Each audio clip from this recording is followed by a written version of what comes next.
cutting it into the garment, and then the human capital behind it in the sewing machine.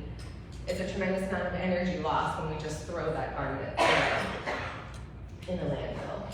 And most of our clothes are still made from organic materials. There's polyester, nylon, a lot of synthetic materials as well, but the majority of our clothes are still natural fibers. Cotton, linen, silk, wool, and then bamboo as well. So by wasting our clothes, by throwing them away, we waste all those resources as well. And then I want to talk about the impact of landfills. So where landfills are anaerobic environments. Nothing in a landfill is breaking down. Anaerobic means there's an absence of air. And for anything, compost, for anything to really break down, it needs to be mixed in with air. Nothing decomposes in a vacuum, essentially. So where landfills are located due to redlining and gerrymandering and other historic racist practices, it mostly affects low-income communities and communities of color, and this is a form of environmental racism. When you look at the health disparities in these communities located by landfills versus other communities, there's no comparison, and it's criminal, really, where they have been located. Another form of environmental racism and environmental sexism is when you consider who makes our clothes.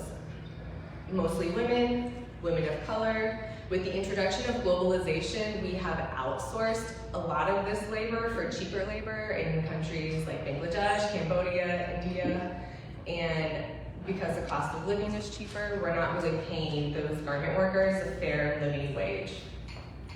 Also, this week is the anniversary of the Rana Plaza factory collapse, which you may or may not know, but it was a garment factory collapse in 2014 where over 1,100 garment workers were killed. And it's the largest tragedy in fashion history, and it's not something that is really talked about anymore, but can you imagine a garment factory collapsing in the United States and killing 1,100 people? We would still be talking about that. But because these were women of color and it was way over there, it's sort of forgotten from our everyday conversation. And then there's another form of environmental racism in where we send our clothes. So thrift stores are inundated with clothing donations. There's no possible way they could resell everything they receive. The volume is just too great. So a lot of our clothes still get shipped overseas. Africa receives the majority of our donations, but Haiti, Honduras, other countries as well. When we send our clothes overseas, essentially we just made our problem someone else's problem.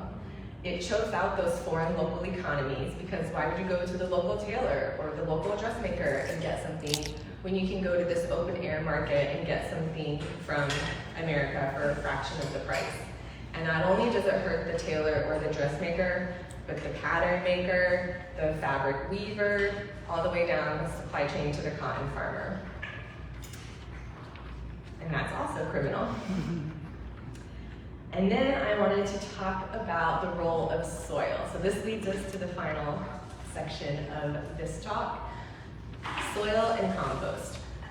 So our soil, outside of our treetops and our oceans, is our biggest carbon sink. We need to decarbonize the atmosphere now. This is a big talk in climate talks and at the UN and COPA and all these things. Our soil is a decarbonizing method, so by creating new soil, we pull carbon from the atmosphere and put it back in the earth. In recent years, a third of topsoil has eroded due to unsustainable agricultural practices. There have been studies by the USDA where they have used compost as a soil amendment and a regeneration tool in reforestation efforts after some logging or fires. So by creating more soil, we can help regenerate our earth and some damaged land. Additionally, the way that I like to think of compost, it's kind of like a multivitamin for the earth. So traditional store-bought fertilizer has a lot of nitrogen and a lot of phosphorus. Compost has all the things. It has potassium, iron, vitamin vitamin A, vitamin B. Humans, there's no way we would survive on just potassium alone. We need all the other nutrients. So compost is all of those other nutrients that we can put down on the earth, and it helps repair the earth where it's been damaged. And so in creating more soil, I have been working on a textile composting project for the past few years at the Sustainability Education Center called the Rosebud Continuum in Land O'Lakes.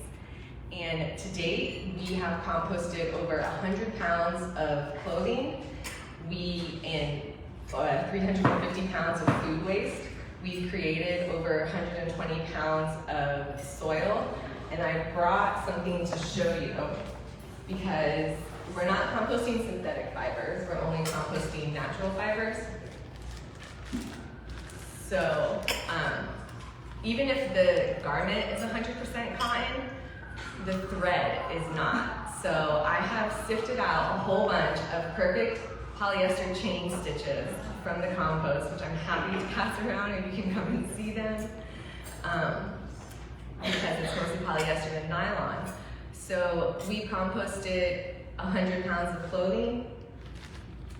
This is what I have sifted out. Everything else has disintegrated or broken down, and all I have is a Ziploc of polyester thread.